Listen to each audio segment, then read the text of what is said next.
Bapak Ibu Kepala Sekolah, kemudian pengawas, Bapak Ibu hadirin wal hadirat yang berbahagia. Pertama dan yang pertama sekali, mari kita senantiasa berserah diri dan bersyukur kepada Allah Subhanahu wa taala dengan limpahan rahmat dan karunia Allah pada pagi hari ini. Allah masih memberikan kesehatan kepada kita semua sehingga kita bisa melaksanakan aktivitas dalam rangka peringatan Maulid Nabi kita yakni Nabi Muhammad SAW. Mudah-mudahan kegiatan ini hormati Bapak Kadis Pendidikan Kota Pariaman yang mewakili Bapak Kemenak Kota Pariaman yang diwakili Bapak Kasih, Bapak Ibu Kepala Sekolah, pengawas, Bapak Ibu guru-guru, hadirin yang mohon maaf tidak bisa saya sebutkan jabatan, gelar, nama satu persatu. Segala puji bagi Allah atas segala karunia-Nya. Alhamdulillah pada pagi hari ini kita dikumpulkan Allah di rumahnya dalam majelis zikir yang penuh berkah ini dalam rangka peringatan Maulid Nabi Muhammad SAW. Bapak Ibu yang saya muliakan, sebelum materi Maulid ini saya sampaikan, ada hal penting juga yang perlu Bapak Ibu ketahui terkait kehadiran Bapak Ibu di majlis-majlis ilmu seperti ini, agar Bapak Ibu tidak memandang hadir di tempat-tempat seperti ini sebagai ibadah yang kecil dan ringan. Karena kalau Bapak Ibu datang hanya untuk mendapatkan absensi, maka kata Nabi, dia sudah mendapatkan sesuai niatnya. Ya, innama likulli imri'in ma nawa. Hanya sesungguhnya semua orang akan mendapatkan apa yang dia niatkan. Tapi kalau itu niat Bapak Ibu, alangkah ruginya Bapak Ibu, karena tidak satu ayat dan hadis yang menjelaskan bagaimana keutamaan orang-orang yang duduk di majelis ilmu.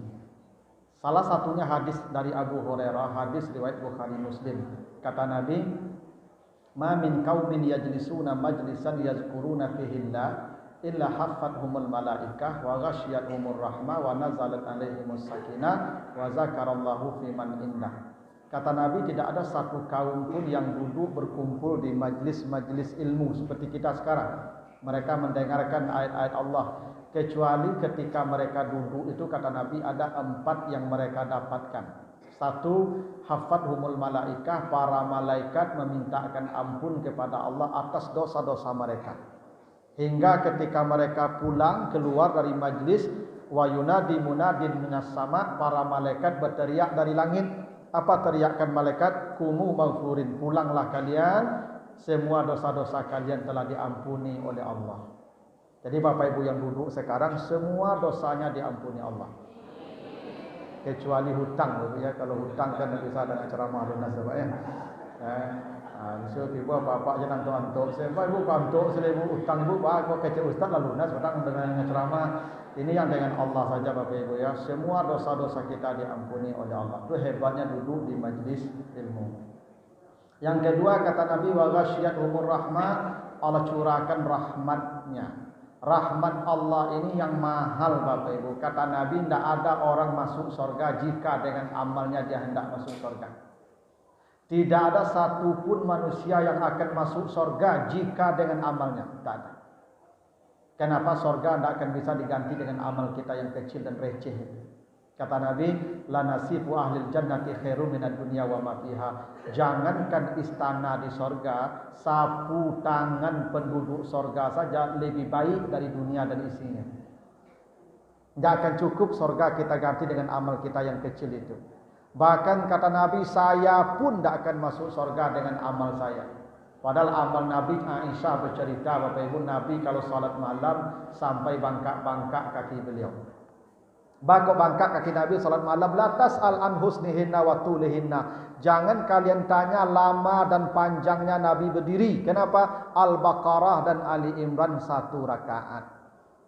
Itu bangkak kaki Nabi. Awak qul huwallahu inna atena 2 rakaat. Mana bisa menyandingi pada Nabi, Ibu? Kata Nabi, itu pun tidak akan masuk surga dengan amalnya saya, kata Nabi. Apa yang membawa orang masuk surga? Kata Nabi, illa ayatagammadyanallah, illa ayatamadaniallah birahmatihi, kecuali rahmat Allah. Dan ternyata rahmat itu di sini. Itu kenapa hadis Bukhari pernah menjelaskan, kata Nabi dulu ada orang pernah membunuh 100 orang. 100 orang sudah dia bunuh. membunuh satu orang saja kekal dalam neraka jahanam, kata Allah. 100 orang dia bunuh. Dia ingin bertobat, maka datanglah ke sebuah majlis untuk bertanya masih ada tak pintu tobat. Di tengah jalan mati. Di tengah jalan mati. Fakhtasamat malaikatur rahmah wa malaikatul azab. Para malaikat ribut, ini ke surga atau ke neraka ini. Kata Allah, ukur saja jarak rumahnya ke majlis. Lalu hitung langkah kakinya. Setelah dihitung langkah kakinya, zada shibran, berlebih sejengkal lebih dekat ke arah majlis. Kata Allah, bawa dia ke surga. Bukti orang masuk surga bukan dengan amal. Amalnya tidak ada. Dosanya banyak, tobat belum sempat, tapi sudah melangkahkan kaki ke majlis tempat rahmat Allah tercurah, surga. Apalagi kita tidak pernah bunuh orang, sudah duduk di sini, sudah dengar ceramah. Kalau mati Bapak Ibu hari ini pasti masuk surga. Tentu saya mendoakan mati hari ini. Kalau ada, kan kita tidak tahu ajal kita kapan datangnya, Bapak Ibu ya. Mudah-mudahan hari ini setelah mendengar ceramah itu surga menanti. Ya. Yang ketiga kata Nabi, wa nazalat alaihimus sakinah. Kalau ada orang duduk di majlis mendengar ceramah, kajian, diturunkan ketenangan hati. Sakinah namanya. Bapak Ibu, kalau stres, galau, kacau, panik, jangan pergi jalan-jalan. Pergi jalan-jalan tu makin kacau. Angin, panik, macet, titiabi, pulang rumah pakai cang ni nak. Bapak Ibu, kalau panik, stres, kacau, cari pengajian, duduk situ. Dijamin Allah tenang hatinya. Saya yakin Bapak Ibu sekarang ni hatinya tenang. Itu makanya banyak orang mendengar ceramah aku takaluk. Orang takaluk mendengar ceramah tu tanda hatinya sudah tenang. Kalau tidak tenang hati tak bisa kita lalu cayor sama Bapak Ibu. Ya tidak.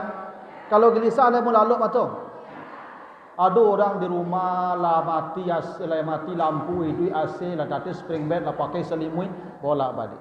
Kenapa? Hati yang tenang. Pai mendengar ceramah menyanda saya kata enggaknya Pak. Lalu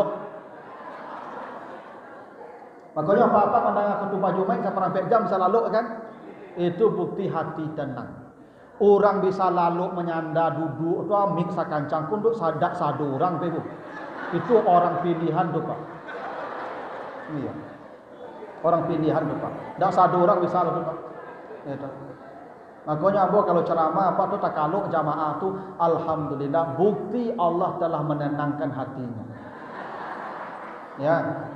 Jadi besok kalau ada pengajian dekat rumah di masjid, datanglah Bapak Ibu, minimal pelalu saya.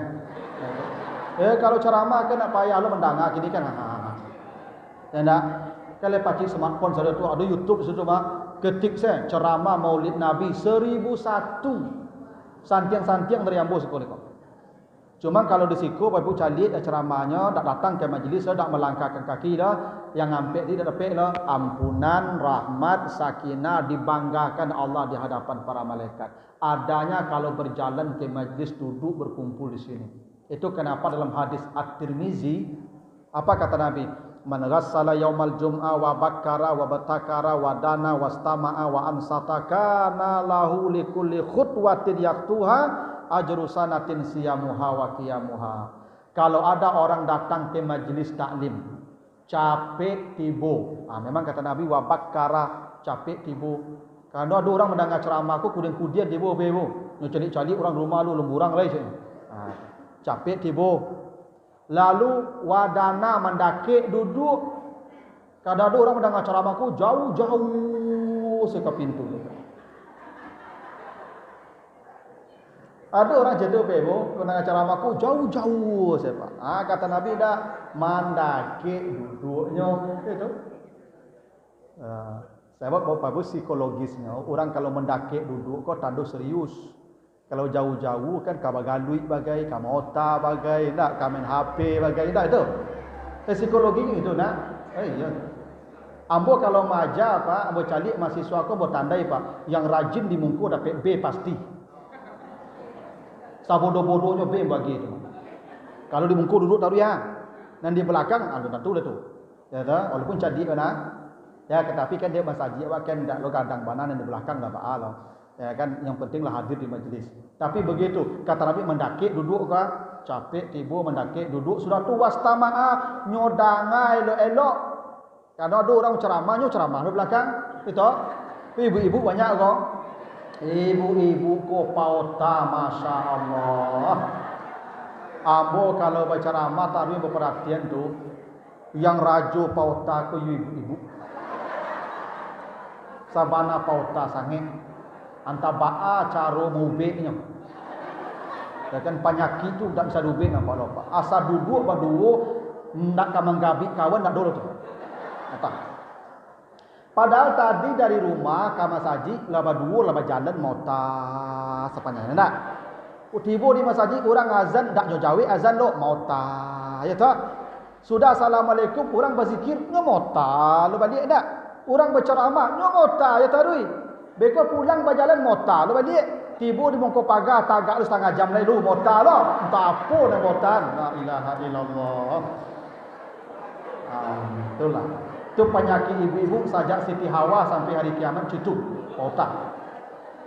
Itu makanya ambo kalau ibu-ibu kau mota ndak ambo tagahan lo pak. Bo ibu-ibu kalau disapu di tagahan nyo berang kawa apa. Makanya ibu kalau mota ambo mencari apa-apa mereka.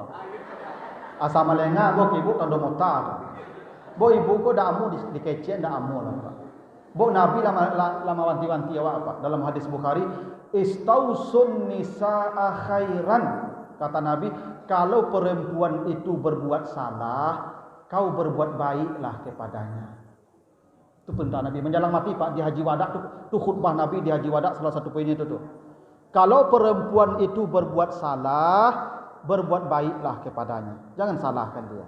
Jadi kalau ibu ko salah karajonyo tambah belanjonyo. Salah ya karajo lai balin baju. Salah jo lai balin Android. Apa? Kok itu Ustaz main ke-engke perangai Ustaz. Mau salah panjangnya anda pak. Enggak. Percayalah pak kamu. Apa kalau salah karajo istri itu pak tambah belanjonyo, tali bajunya, tiap salah nyo panjang fikir itu mah cuiku deloknya udah buatku kesalahnya fikir itu pak. Pikok lah dia lagi itu pak salah panjang ya pak. Ndak urang lo tu. Ya ndak urang itu. Ya kalau yang urang tu ndak apa kata Allah, idfa billati hiya ahsan. Kalau ada orang berbuat baik, berbuat buruk kepadamu, salah pekerjaannya, berbuat baiklah padanya. Fa iza kana apa bainaka wa bainahu adawatun ka annahu waliyun hamim. Kalau dia membencimu, dia akan berubah menjadi kekasihmu. Jadi ibu-ibu kau tidak bisa disalahkan. Kata Nabi, fa innahunna khuliqna min dila, karena perempuan diciptakan tulang rusuk yang bengkok. Kalau kau luruskan patah langsung. Kalau kau biarkan makin bengkok. Kamu ngawal ya Pak. Diluruskan patah, dibian makin bengkok. Dua-dua awak je salah. Tu maku awakku capek mati Pak. Maku apa-apa ke dak panjang umur dari ibu 60 lebih mati tu. Kalau ibu kau sampai 80 bagi umurnya. Ya kan? Bah kami kau capek mati, pertama daya tahan tubuh kami memang lemah, tak seperti ibu-ibu. Kami makhluk diciptakan tak sempurna. Kami dari batu bata diciptakan dari tanah. Kalau ibu dari kami yang hidup dari tulang rusuk kami, ibu dari makhluk hidup, kami dari makhluk mati. Itu makanya ibu kuat dari kami itu. Makanya perempuan disebut pakaian kan, perempuan pakaian bagi laki-laki nak. Tujuan pakaian apa? Melindungi nak. Itu makanya kami sanang bersobok je ibu. Kalau tak bersobok ibu kacau balau kami tu mah. Ya tahu. Karena ibu pakaian ibu melindungi kami. Jadi jangan apa kira awak melindungi ibu ndak inyo melindungi awak Pak.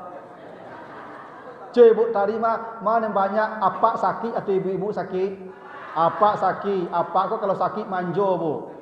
Ya, apa kau flu tu sakit tergolek langsung rumah. Kalau tanya dia ibu apa? Dah betul Pak ya. Kalau ibu ndak le taluk yo tagak le yo kerajo mah. Ndak taluk tagak le awaru yo golek tu mah. Ditanya dapat Pak siapa? Damam Pak ke siapa? Saketik ni mah, saketik je nyo bebo. Makanya apa-apa kalau sakit ibu tak boleh pergi ke masjid. Kata Nabi begitu ya, khairu salatin nisa fi ka'ri buyutihinna, perempuan lebih baik salat di rumah. Tu ndak sado perempuan ibu tu. Ndak satu perempuan di rumah itu salah satunya perempuan yang kalau suaminya sakit dia di rumah salat. Jadi ibu tinggal apa seketika sakitnya? Ndak boleh. Tak boleh dah. Yo apa kalau sakit kandak banyak, terlambat tibu, je berang tibu ke ndak. Misalnya apa damam tu minta minum bu, minum. Ibu mencuci di belakang. Tangguangkan tibu Sudan mencuci itu 10 minit ibu bawa minum pak, kau minum mah. Pakai apa? Ndak peguno ni kau lah ya caknya ini dah. Tu makanya apa-apa kalau sakit ibu tak boleh pergi masjid dah. Ibu tantui ya pak tu sampai nyo sehat tu sampai nyo pai. Lah pai nyo baru kemari ibu. Apa kalau sehat. Tu caranya ibu. Itu. Tak boleh ibu tinggal tu. Kok sempat kesalnya mereka. Kesalnya bu minum macamnya. Ibu di masjid baru. Berzikir lu ibu di masjid. Mandang ceramah lu di masjid. Lu lah minta minum, matinya langsung. Ibu bergolong ke neraka langsung tu mah. Tak ada hisap itu. Golong-golong langsung. Tayo lah ibu kamu. Karena kalau suami ibu jengkel suami ibu, matinya atau ibu mati, nyo jengkel, ibu kena neraka langsung tu mah. Iyalah percayalah kamu ibu tu mah. Yo kecek Nabi betul. Bila ada perempuan tidur di malam hari ibu lalok. Wabata gadban suaminya jengkel berang kenyo apa berang ibu lalok bakaruh. Apa kata Nabi? La'anat hal malaika hatta tusbih. Para malaikat melaknat perempuan tu sampai pagi. Mati kena neraka langsung. Tu maku ibu jangan lalok-lalok malam tu. Cantik kami lu. Ayo. Ibu ndak boleh lalok sebelum kami lalok. Betul aturannya ibu. Gara-gara lo. Aku nak yo sama sabun ibu. Nyo nu lalok le ustaz, yo mengecek ke nyo le. Kok dia tekan tu ustaz. Dah, pak, dan kalau lalok le ya. Loke ya. Sip, aku sip pula lalok le. Kok dak jalan lalok ibu, tak bisa lalok je lo. Tanyalah ke apa-apa kok ada hak-hak kami yang ibu penuhi lah itu ibu lalok, kami tak bisa lalok sampai pagi begitu tu. Dak.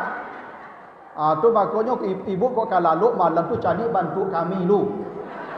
Kok lah senyum kami lalok lah leh. Tapi kok adun lah, dilaknat malaikat ibu. Itulah ibu. Itu pengantar lalu ceramah lah ibu. Kok ceramah kamu mulai baru kok. Lalu ceramah depan tu pengantar baru tu. Beginilah Bapak Ibu ya. Saya insya-Allah sampai jam 10 saja. Ya, tidak akan lama-lama. Tapi dari jam 10 dari sekarang ya, dari sekarang kita di setengah jam insya-Allah. Beginilah Bapak Ibu ya, kalau kita bicara Nabi Muhammad itu tidak akan selesai sehari 2 hari. Terlalu banyak yang harus kita bicarakan. Tapi saya akan sampaikan beberapa poin saja terkait dengan kehidupan beliau. Mudah-mudahan bisa jadi pelajaran bagi kita. Begini, saya mulai dari nama dulu ya. Nama beliau Muhammad ya. Muhammad itu nama yang diberikan Allah lewat kakek beliau. Ada itu ilham tu ke kakek beliau. Namanya diberi Muhammad. Kata Muhammad tak pernah dipakai sejak Nabi Adam. Tak pernah. Nabi Muhammad yang pertama itu. Muhammad itu artinya yang dipuji ya. Dalam bahasa Arab yang dipuji itu bisa Mahmud. Sama-sama isim maf'ul nama itu. Mahmud, Muhammad sama. Ada nama orang Mahmud sama dengan Muhammad. Bedanya apa? Kenapa Nabi kita namanya tidak Mahmud tapi Muhammad? Panjang penjelasan bahasa tapi ringkasnya begini. Mahmud itu mujarrad namanya. Sekali saja dipuji. Kalau Muhammad mazid namanya. Taksir maknanya banyak dipuji, terus dipuji, selamanya dipuji dan sampai hari kiamat akan dipuji. Itu kenapa Nabi kita namanya Muhammad. Gini, Nabi Muhammad itu dipuji bukan hanya sejak jadi Nabi. Itu sejak lahir sampai mati, sampai hari kiamat. Bukan hanya oleh orang Islam, tapi non-Muslim juga memuji Nabi. Anak-anak apa yang di hati, tolong jangan bermain di hati. Jangan main bola di hati. Tu.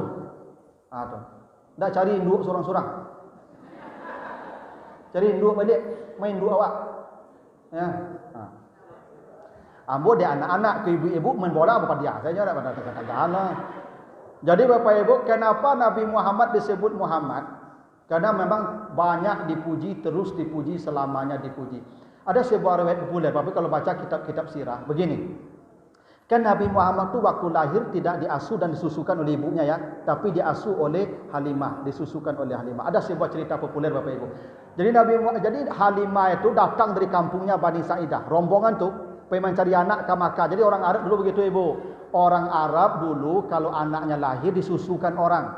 Itu tradisi, adat namanya, biasa, tentu boleh pada masa itu. Tapi nanti ketika Nabi jadi Rasul turun Al-Baqarah 233, wal walidat yurdi'na auladahunna haulaini kamilaini. Hei para perempuan yang melahirkan anak, kalian wajib menyusukan anak 2 tahun. Allah wajibkan, tak boleh lagi yang tidak. Ibu kalau tidak menyusukan anak ibu 2 tahun, ibu dituntut di akhirat besok. Percayalah kamu. Itu Allah wajibkan tu ya. Ibu kalau tidak menyusukan anak 2 tahun, siap-siap dituntut di akhirat di anak ibu. Tu baca dulu Ustaz, anak kadang-kadang ibu punya medik. Ia tak suruh menyusu lah kadang-kadang tu alah. Dulu dia amma dek sibuk ya, mencari nafkah, menolong apaang dulu. Ndak tasusun 2 tahun panu lah. Tolong halalkan ya. Jangan tuntui amma di akhirat besok ndak. Ndak amma aman, selamat ibu. Mati dah kalau itu. Ya toh. Kalau ndak jadi ibu mati dulu, dituntui ada ibu besok. Dulu biasa begitu.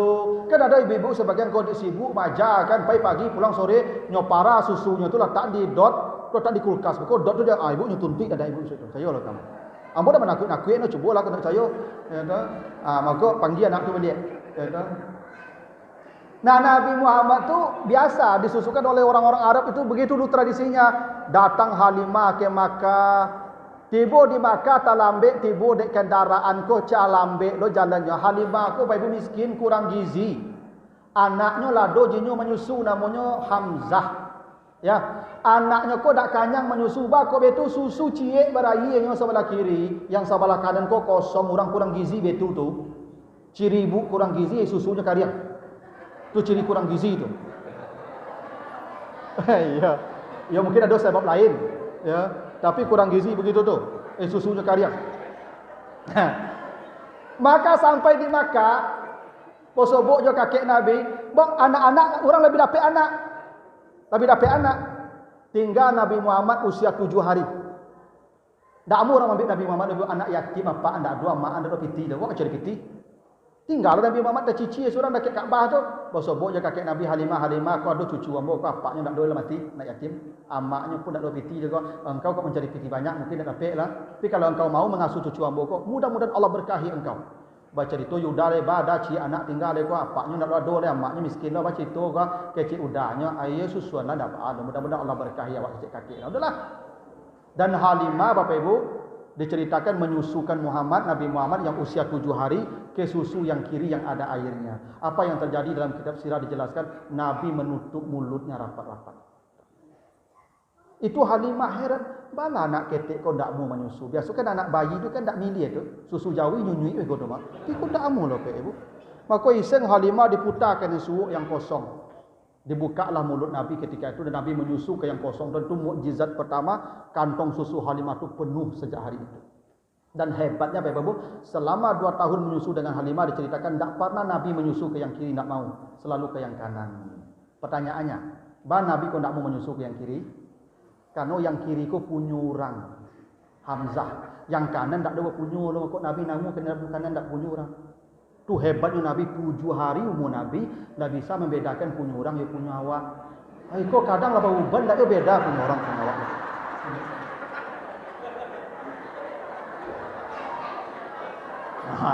Dah hebat Nabi tu Pak.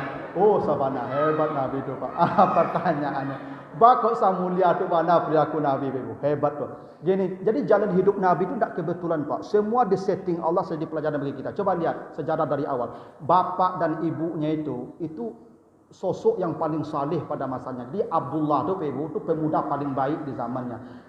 Hingga bapak Nabi itu, kakek Nabi itu kan pernah bernazar ya. Saya kalau punya anak laki-laki 10, segorok 1. Sesembelih itu nazarnya begitu. Makanya kata Nabi, saya anak 2 orang laki-laki yang hampir digorok lehernya. Dulu Ismail diganti Kibas. Sekarang bapaknya. Dulu anak laki-laki ku berago, orang udah dapat anak laki-laki, udah tanggung kadang hati lah Ibu. Kalau pedusi anaknya kubuan di duit malu. Itu tuh.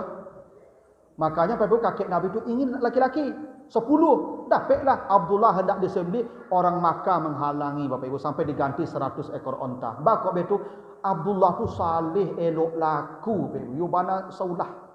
Itu makanya umur bapak Nabi itu 22 tahun menikah dengan Aminah. Itu hamil Aminah 2 bulan mati lagi bapaknya. 22 tahun bapaknya mati itu umurnya. Memang Bapak Ibu kalau ada pamiwo tak benar teori Bapak Ibu ya. Orang kalau elok laku kecil orang kampung Ambon memang tak panjang umur lho Pak. Ambo nak mengecek napak dan panjang umur elok laku lo kah, dia bersengkong apa ya. Memang elok laku nak bapak Nabi itu. Ibunya wanita yang jujur namanya Aminah, Pak. Tidak benar Bapak Ibu ada pendapat bapak Nabi itu masuk neraka karena tidak beriman kafir. Tidak. Bapak Nabi, kakek Nabi, ibu Nabi beriman kepada Allah mengikuti ajaran kakek moyangnya Nabi Ibrahim. Namanya Hanif namanya. Mereka tidak menyembah berhala. Mereka menyembah Allah mengikuti ajaran Nabi Ibrahim. Beriman mereka Bapak Ibu. Cuma Nabi Muhammad belum lahir. Jadi begini, Bapak Ibu kalau ingin anak turunan seperti Muhammad, memang perlu bibitnya Abdullah, lahannya Aminah. Mustahil bibit yang baik, bibit yang tidak baik bisa tumbuh tanaman yang baik. Kalaupun bibitnya baik, ditanam di lahan yang tidak baik, tanaman pun tidak akan baik. Itu penting, makanya kata Nabi, nikahi perempuan karena 4, cantiknya, kayanya, keturunannya, dan agamanya. Yang paling beruntung karena agama. Karena cantik tidak permanen, cantik kok paling sampai 15. Ya, itu kok oleh pandai perawatan kok acok spa. Ya itu. Kalau yo badak bare saya dah amun Pak sampai 5. Ya, apalagi badak pipa. Ada badak pipa ibu. Yo plastik gadang tu yo guntiang tu begitu nah. Oh. Tu. Kalau gitu tu sampai 10 lah boleh tu habis tu. Ya. Cantik tak permanen, kaya juga tidak begitu. Kaya kadang datang, kadang pergi. Jabatan apa lain? Jabatan 2 periode, nyo minta 3 demo orang lain, ya enggak? Yang permanen tu agama. Bapak Ibu kalau ingin dapat turun yang baik tu, memang Abdullah cari. Dia awak kadang-kadang Masya Allah. Kok kamu cari minantu, Bapak Ibu? Pertanyaan pertama, di mana kerajo? Kok oleh dokter atau perwira atau pengusaha, pesta 2 hari 2 malam. Di gedung bagai, tapi kok gari masaji mendoa seketik. Harusnya Bapak Ibu kok dapat gari masaji kok Bapak Ibu. Itu 2 hari pestanya. Bapak Ibu tahu tidak siapa manusia yang paling diamankan di padang mahsyar? 7 manusia yang diamankan ketika manusia berdiri 50.000 tahun di padang mahsyar itu. Siapa salah satunya? Syabun nasya'a fi ibadatillah, anak muda yang taat beribadah. Tak hebat tu. Anak muda yang taat beribadah tu Masya Allah Bapak Ibu. Itu yang pertama diamankan tu. Kau dapat menantu yang taat beribadah. Oh, dah inyo saya selamat dah. 10 keluarganya aman tu. Ashabul Kahfi Bapak Ibu, jangankan anjing saya masuk surga. Ashabul Kahfi itu anjingnya. Apalagi mintuonya. Ya. Enggak. Itu dia Ibu kalau cari menantu, pertanyaan le rajin salatnya, le bisa jadi imam, le hafal Quran. Ya betul Bapak Ibu. Itu contoh Nabi itu. Nah, Nabi lahir diasuh ibunya, ya ndak ibunya, tapi siapa yang mengasuh? Halimah. Halimah ku santun, maka namanya Halimah. Halimah ku santun, Halim dari usia 0 sampai 6 tahun tu Halimah yang mendidik. Dibawalah ke kampung Bani Sa'idah. Nabi ku lahir di kota, tapi tidak digadangkan di kota, lepas dibawa ke kampung Bani Sa'idah. Orang kalau di kota ku rusak utaknya, penganannya rusak, cara mengecek rusak, budaya rusak, pergaulan rusak. Di kota ku ulanglah banyak rusak. Di kampung original masih ori cara mengecek. Jadi kampung Halimah aku Ibu sama kalau diawak payu kumbu Ibu. Orang payu kumbu dak lunak ngecek Ibu ya. Ini orang pedalaman. Orang payu kumbu tu kalau ngecek menyapu kan sanang cuma lagu bilo tibo. Dak benyata ya. Tapi kalau orang pesisir terkaju-kaju dia Pak. Nyo kari angok apa ombak kancang dah. Maka Halimah itu santun lembut. Itu yang membentuk Nabi menjadi pribadi yang santun dan lembut. Penting. Bapak Ibu kalau ingin anak cucunya santun, lembut. Yuk umur 0 sampai 6 tahun ada Halimah di rumah. Yang kacaunya Halimah lah tiba di sekolah. Halimah lah tiba di kantor. Maka anak co Tarzan di rumahnya kadang lah. Dia kok anak kini mada, tangka, tak tahu jo adab. Halimah tak hadir di rumah. Makanya apa paralu Halimah di rumah.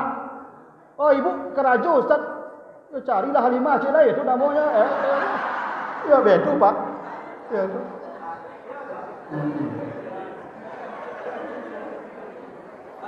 Ya tak apa-apa Ibu mau sibuk-sibuk lah. Tapi Halimah hadir di rumah Pak. Ya cari Halimah cik lah. Itu cara. Kalau tak Ibu jadi Halimah di rumah. Ibu tahu tak kenapa Allah suruh Ibu di rumah? Waqarna fi buyutikunna, wahai para perempuan, kalian diam di rumah. Allah suruh itu. Tugas Ibu tak mencari piti loh, tugas Ibu urus anak. Itu kenapa Ibu disebut ummi. Dari kata ummi ada kata imam, imam ummi sama katanya itu. Ibu ni imam bagi anak-anak ibu. Bagaimana perilaku anak itu ibu tu. Mada anaknya ibu mada tu. Karena ibu tu imamnya. Culah anak ketek tu umur 6 tahun tu umur ada pagi lagi pilihannya. Ang mana yang ketujuh dan mati atau apa ang tua maang ya. Dulu apa salah saja. Betul tak? Tak itu caknya ya. Kalau ibu imamnya. Ibu hati-hati nanti kalau ibu tak mendidik anak ibu 0 sampai 6 tahun ibu tanggung jawab. Disitulah nilai-nilai kelembutan ditanamkan di rumah. Ambo tak kana dia amma ambo dak sekolah tinggi, dak di sekolah dak tamat SD lah ibu. Tapi amma ambo di rumah mengasuh anak. Menyapu orang saya salah di ibu dah mak tu. Pete. Nak, ari. Apa mak? Itu mama awak dia. Jangan bab pete kenyo malu awak. Besok kau soboknya bab mama ya, dia bab pete dak nak. Tu ibu. Menyapu orang saya diajar pak. Kini pak nyopa om si orang sado pak. Ya ndak? Lah putih kepala kau om je. Om je. Om tu sado pak.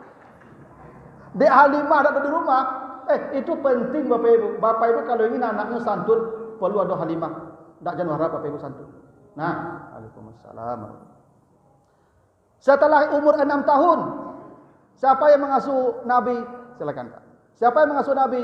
Kakek beliau Abdul Muttalib. Kakek beliau Abdul Muttalib. Dari umur berapa Nabi dia suka kakek? 6 sampai 8 tahun. 2 tahun saja. Pertanyaan Bapak Ibu, boleh tak Nabi diasuh kakek sejak lahir? Boleh, tapi Allah tak menginginkan. Kakek baru boleh mengasuh usia 6 tahun. Jadi anak kau tak boleh diagen ke kakek jo nenek sejak lahir loh. Tak boleh. Bakok betu kakek jo nenek kalau mengasuh anak, cucu cenderung rusak cucu tu mentalnya. Kakek kau kalau salah cucu kau, nenek kau salah cucu dak kenyoberangi lo, nyobela. Ya tak betul kakek dan nenek. Nyobela cucu yang salah tu sehingga dapat angin tauri cucu kau rusak otaknya. Kandak asal kandak dak boleh dak dapat. Baca harian ken kamari, malam-malam baca tu kakek dan nenek. Tu makok jangan diagen ke kakek dari layi tu. Eko dari layi lah jo kakek jo neneknya. Dulu apaknya jawab je, amaknya jawab je. Kini anakku jawab je lah. Besok beradak cucu tu jawab je balik. Dulu ibu kau ibadah itu. Ya. Ya, tapi kondisional sifatnya. Kau minta tolong anak kawak mengasuh cucu, ya sudahlah, tolong salah. Ya toh. Tapi tak boleh dari ketek umur 6, baku umur 6 apa ibu? Anak umur 6 tahun kau ingin baca cerita. Tak betul. Yang banyak pada waktu bercerita siap kakeknya dah pensiun. Banyak waktu bercerita. Kalau jawab pak minta cerita tak salah kena serengeh kau. Apaknya panik. Ambo tak kena apa ibu malam-malam tu pak cerita pak ke siapa lalu salang lai panik dan cerita-cerita ada jangan. Kakek perlu umur 6 sampai 8. Yang paling hebat usia 8 tahun kakek Nabi mati kasih diagen Abu Talib. Tadi saya katakan paman Nabi berapa? 9. Paman Nabi itu 9 Bapak Ibu. Yang paling kaya ada Abbas, ada Haris. Tapi kakek Nabi mewasiatkan Muhammad diasuh oleh Abu Talib yang paling miskin dari semua paman beliau. Baku anak yang paling kayu mendidik Nabi sejak lahir Pak. Karena Nabi kan jadi pemimpin umat. Pemimpin tidak boleh lahir dari kemewahan. Pemimpin yang lahir dari kemewahan itu tidak sensitif jiwanya. Orang kalau dari yopiti banyak dari ketek dikatakan otaknya rusak, jiwanya kasar. Makanya orang yang miskin dari ketek merasa sensitif. Itu maka Nabi dari ketek laku balo kambiak. Umur 8 tahun Nabi kubalo kambiang macam piti itu membantu paman yang miskin. Tapi ada rahasia, bakok Nabi kubalo kambiang kan banyak untung nak, banyak jawi di Makkah tu kan. Bakok Nabi kubalo kambiang. Itu tak kebetulan bebu rahasianya ada. Dan nabi-nabi itu banyak kubalo kambiang bebu. Nabi Ibrahim kubalo kambiang, Nabi Musa kubalo kambiang, Nabi Syuaib kubalo kambiang, Nabi Muhammad kubalo kambiang. Itu nak. Bakok Nabi kubalo kambiang bebu. Karena Nabi ko kakubalo orang. Sabalun mengubaluan orang latihan ke kambiang lu. Baka betul Ustaz parangai orang jo kambiang ku mirip. Yo Pak. Ambo Ustaz tahu ambo parangai jamaah aku yo pada mirip Pak. Ambo pana ba kabau pana ba kambiang Pak. Ambo kabau ambo dulu ambo guru ambo membeli ambo kabau dulu, membeli ambo kambiang dulu Pak. Jadi di rumah dulu ketika sekolah ambo ba kabau ba kambiang. Kabau ku kan badan kadang-kadang Pak. Masuk kabau ke kandang murahnya Pak. Ada kabel 8 iku 10 ku eloin dua gadangnya sadonya baduru masuk kandang gitu tuh. Enak. Kalau kambiang jangan cuba-cuba Pak ampe iku kambiang bisa sajam dak sudah-sudah. Iku dapetnya on lompe, dak dapet ko lari. Dak betul dah. Itu Pak. Mampak orang masuk masjid, sama masuk kambing ke kandang Pak. Ya toh. Minggu kini ibu ko tiba, minggu besok ibu ko hilang, ibu ko tiba dah. Tak betul ya? Antuk, iku antuk siko ibu. Tak betul? Tak sama dah. Makanya ustaz kok jadi ustaz ko balu kambing dulu Pak. Jadi pemimpin ko baru sukses kalau pada aku balu kambing. Jadi Pak Kadis ini harus ko balu kambing dulu Pak. Kalau dah sukses dulu Pak. Betul. Sama kalau tak pandai aku balu kambing pasai menjadi laku orang kau Pak. Ya kan? Nabi itu dilatihan ke kambing loh Pak. Di samping orang kalau ku balu kau hatinya lembut. Sebab ku balu kau Pak dujung negari tak berurang. Ku balu dia sudah tengah kota loh Pak. Nah ketika Nabi memanung-manung mencari itu tarana, itu dah lembut. Itu makanya kata Nabi, perbanyaklah menyendiri dan menangis itu melembutkan hati. Karena itu hati Nabi itu lembut sama lembut. Tak pernah ada yang menyamai Nabi itu Pak Ibu. Tak ke kawan, tak ke lawan, tak ke dusana, tak ke keluarga. Masya Allah. Coba, ni Bapak Ibu kalau baca hadis-hadis Aisyah tentang bagaimana lembutnya Nabi itu. Aisyah bercerita begini. Ini hadis Bukhari. Suatu hari Nabi pulang siang. Lalu Nabi bertanya, hai Aisyah, hal indakunna syai' Aisyah, ada tak sesuatu yang bisa dimakan? Nabi itu Masya Allah, kalau bertanya makanan, sesuatu. Nabi tak pernah bertanya jenis. Le masak kalio, le membuat goreng ayam. Bawa kalau bertanya jenis, istri terbebani Pak. Nabi bertanya sesuatu, ada. Kata Aisyah, la syai' ya Rasulullah, ambon tak masak loh. Nabi pulang siang pagi lapar, orang rumah duduk serumah Pak, lama saja mengecek tak masak. Apa kata Nabi? Kata Aisyah, Nabi langsung berkata, inni shaim, sengaja aku berpuasa. Tuh lembutnya Nabi Pak. Kamu dah tahu apa aku rasa awak pulang pagi latih Pak, awak pulang siang orang rumah duduk serumah Pak. Bah sambal bu, dan nak masak lah ibu tu kecap Pak. Tu bang ngasih tu mari pagi tadi, dah kecap Pak. Nabi nak Pak. Makanya apa kau pulang tak masak ibu puasa. Besok tak dia masak puasa dia. Ya. Sampai bila sampai masak. Tapi ibu jangan bertenggek dari ceramah hamba kau. Mulai beko ibu tak masak-masak je lah kan. Tanya dapat apa tak masak bu? Kecek ustaz betul puasa. Tak tanya lah anak betul kon buat kami dan tu ibu lah kau. Kalau ibu lain beko hadisnya. Ya dah. Tapi itu kelembutan Nabi. Tapi ada hukumnya ibu. Apa hukumnya? Hukumnya secara fikih, kalau bapak ibu puasa sunat, boleh niatnya di tengah hari. Sunat ya. Misalnya ibu jam 2 balik, tak pasal lero, celik nasi loh. Dia puasa selalu itu sah. Kalau Ramadan wajib sebelum fajar niatnya. Kalau puasa sunat boleh siang hari.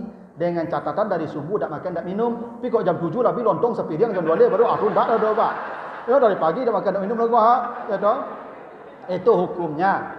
Tapi yang ingin dicontohkan Nabi itu kelembutan. Hingga istrinya tak takut Nabi itu pulang mengecek dan masak, tak takut istrinya. Karena ada Masya Allah bapak-bapak kau, ada apa kau kalau pulang takut orang rumahnya Pak.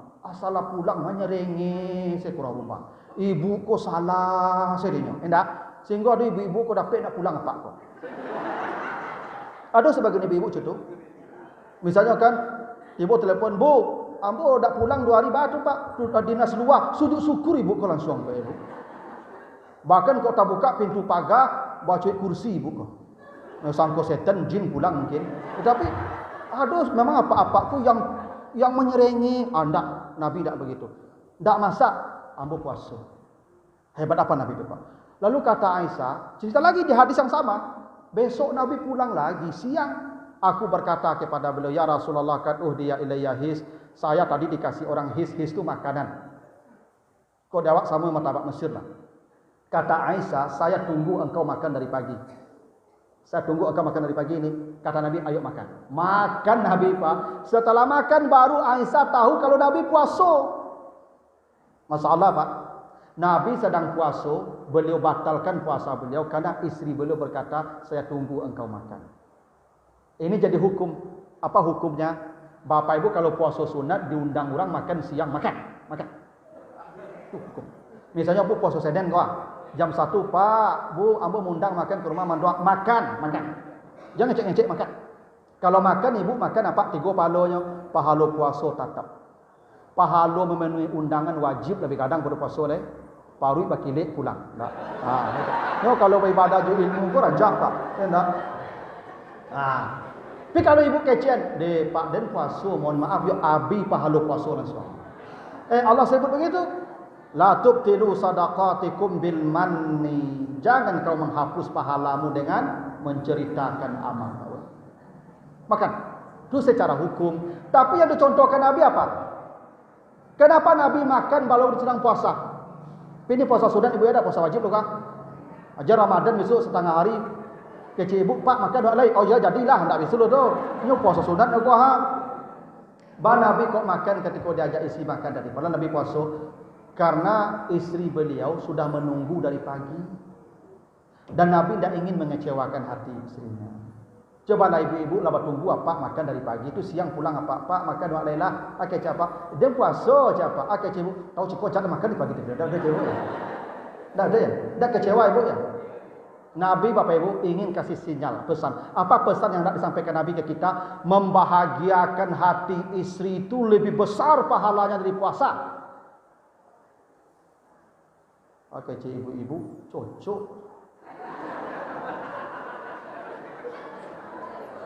Ya. Membahagiakan hati istri itu lebih gadang pahala pada puasa. Okey ibu-ibu ku ustaz ku acuk-acuk undang perancang. Suai kan dia. Nah, itulah kenapa ibu-ibu kata Nabi bohong itu dosa besar. Nerakanya paling bawah tu orang munafik. Tapi ada 3 bohong yang dapat pahala. 1 bohong dalam perang menyelamatkan nyawa orang. 2 berbohong demi mendamaikan orang yang bersengketa. 3 berbohong menyenangkan hati istri. Berbohong menyenangkan hati istri, bukan membohongi istri pak, kau beda apa? Apa dapat amplop 1 juta tu apa karek 50 dia ganti ibu, sikonya pak, yo sikonya aja pak, tu membohongi istri, berdosa pak tu. Ada apa-apa kau membohongi istri pak, pernah kejadian di Padang ni pak, asli kejadian. Jadi apa kau hobi mancing kalawi? Kalau mancing kalawi kan pai sore pulang pagi enggak? 3 hari seminggu pai mancing kalawi. Tiap ditanya di istrinya kamu apa? Pai mancing kalawi. Itu istri kau percaya siapa? Lah bertahun-tahun mancing kalawi pak. Mati apa tu pas apa tu mati tiba ibu-ibu membawa anak 2. Akhirnya kau mancing selama kau. Jadi ibu-ibu kalau ada apa-apa dan hobi mancing kalawi turuan. Menyimpang ni betul nak kalawi ni. Kalau dan kakolom biasa lagi sore pulang betul tu. Ya tu, nang kalawi hati-hati. Tu membohongi istri tu.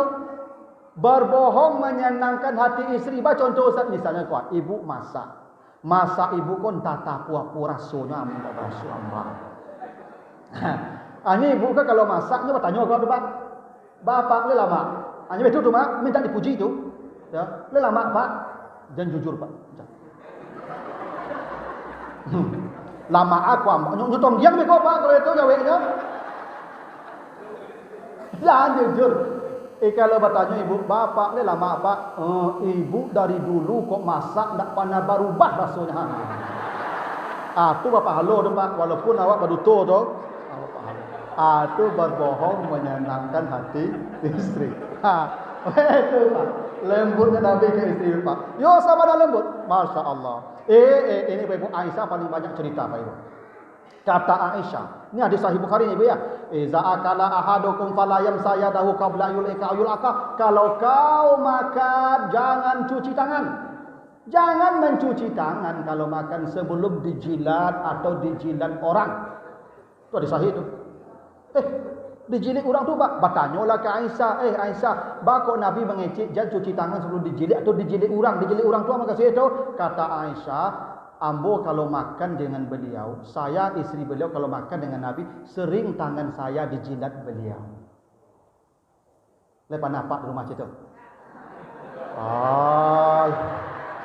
Cubalah ibu. Apalagi apa yang tak bagi gigi tu loh. Lah, itu biasa. Oh ibu. Cuba lah ada cahaya. Ambo dulu cuba lah ibu. Tapi baru romantis ibu cuba lah.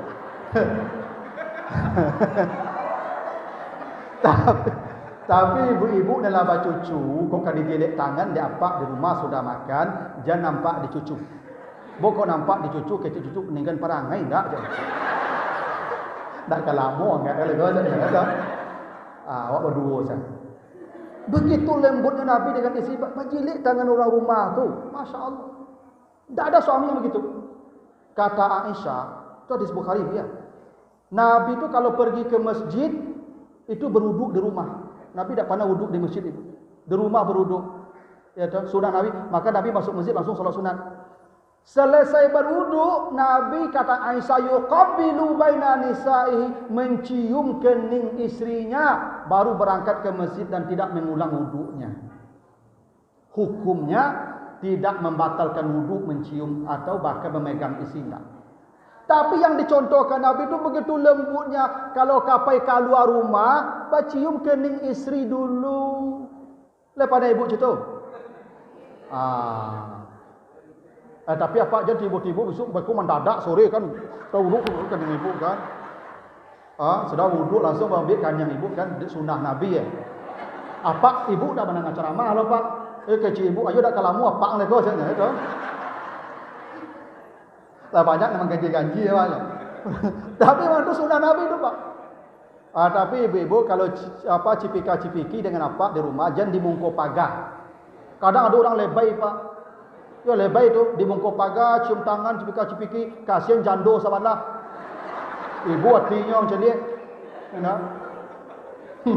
Ya agak-agak Pak, sunnah dalam rumah, tak di luar rumah lah. Itu sunnah Nabi betul. Oh, Masya Allah. Ini terakhir Ibu ya. Hadis dari Safiyah ini terakhir. Safiyah bercerita. Safiyah itu istri Nabi dari kalangan Yahudi. Jadi istri Nabi itu ada yang Islam, ada yang Nasrani, Maria Kiptiah namanya. Ada yang Yahudi namanya Safiyah binti Huyai. Istri Nabi Safiyah ini bercerita Ibu. Kami kalau naik kendaraan onta, kan dulu untuk kendaraannya. Kata Safiyah, Nabi jongkok di bawah dan menyuruh kami menginjak paha beliau sebagai anak tangga. Itulah hebatnya Nabi ke istrinya Pak Ibu. Naik untuk istrinya Pak, kaki beliau dipijak-pijak jadi anak tangga. Nabi kok Nabi Pak, tidak ustaz loh, Nabi. Kepala negara. Istri kok naik kendaraan Pak, kaki beliau jadi anak tangga. Masya Allah, tidak ada suami yang sehebat itu Pak. Makanya apa-apa ibu kalau kau masuk auto, bukaan pintu dulu. Lah masuk ibu baru tutup pintu. Baru ibu noto. Kok kaki ibu ciek naik motor berjalan bagaimana? Ibu kau yo palambek mana? Nah. Oh itulah lembutnya Nabi itu Ibu. Masya Allah. Ya toh. Tidak ada yang makanya kata Nabi khairukum li ahli. Tidak ada yang paling baik kecuali mereka yang paling baik kepada istrinya.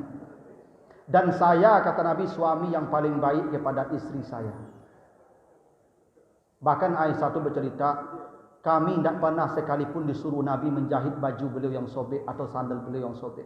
Kalau baju Nabi sobek, sandal beliau sobek, Nabi jahit sendiri tanpa pernah menyuruh istri-istrinya.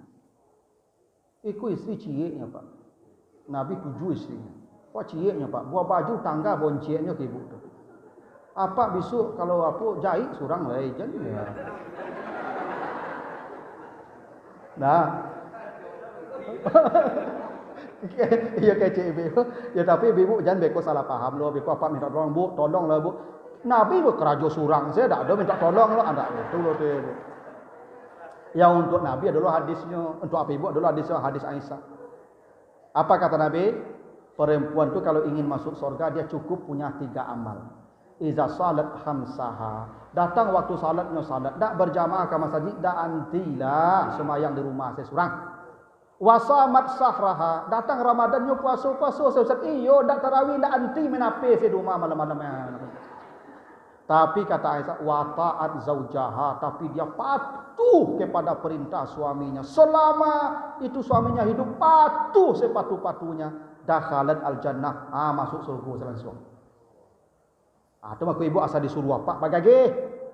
Kadang ibu ku banyak. Bu, tolong minum bu. Okey cik, ibu. Tu sedekah tu jangan kau sudah. Bu ambil.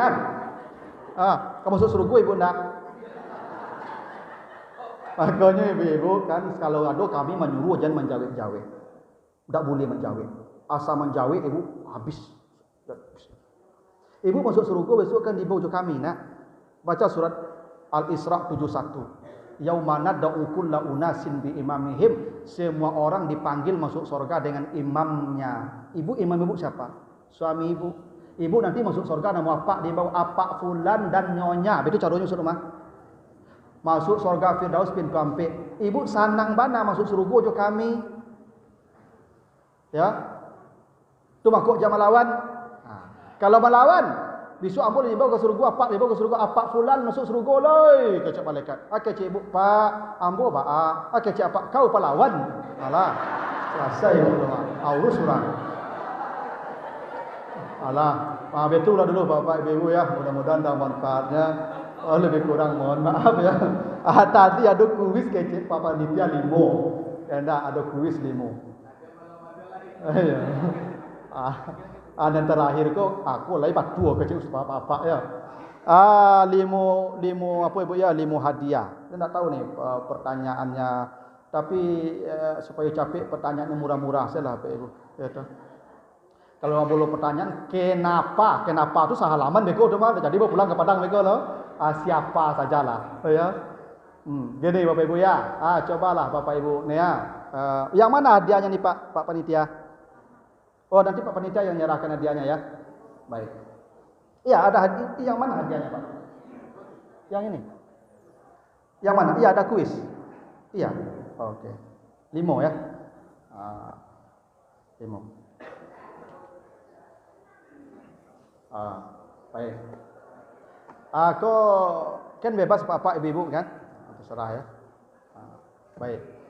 Ini bebas nih Bapak Ibu ya. Tolonglah Bapak Ibu sebutkan siapa istri Nabi dari kalangan orang Yahudi. Ibu yang belakang tonggak. Iya Ibu. Safiyah binti Huyai. Itu kod Ibu.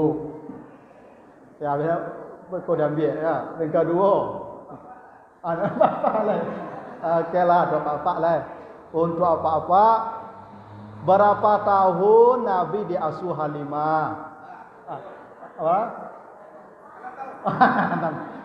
Jadilah nak bawa ada apa? 6 tahun. Beliau saset dia kecil beliau 2 tahun, tapi lo ralat capek 6 tahun dah waktu. Ya. Ibu lah. Ibu lah. Nah.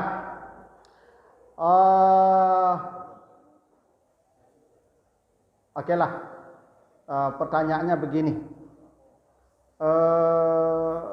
Sebutkan kampung Halimah tempat Nabi dibesarkan.